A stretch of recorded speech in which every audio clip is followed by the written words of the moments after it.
आणि या घडीची आत्ताची मोठी बातमी ती म्हणजे राजन तेली यांना सावंतवाडीमधून भाजपची उमेदवारी मिळाली आहे। राष्ट्रवादीकडून तिकीट न मिळाल्याने तेली भाजपमध्ये दाखल झालेत। राजन तेली यांना सावंतवाडीमधून भाजपची उमेदवारी मिळाली आहे। राष्ट्रवादीने तिकीट न मिळाल्याने ते भाजपमध्ये दाखल झालेत। अधिक माहिती काय आमचे प्रतिनिधी विकास गावकर सध्या आपल्या संपर्कात आहेत। विकास, काय अधिक माहिती आहे? भूषण, राजन तेली हे राणेंचे कट्टर समर्थक मानले जात होते। त्यांनी अलीकडेच काँग्रेसमधून राष्ट्रवादी काँग्रेसमध्ये प्रवेश केलेला होता। राष्ट्रवादी काँग्रेसमधून त्यांना सावंतवाडीची उमेदवारी देण्याचं एकूणच ठरलं होतं।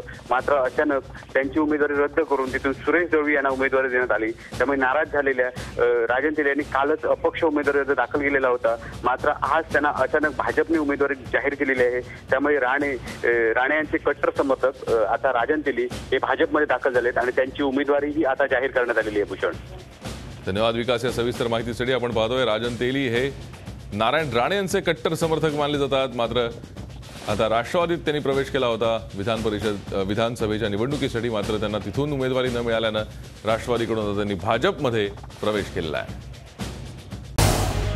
झी 24 तास रहा एक पाऊल पुढे।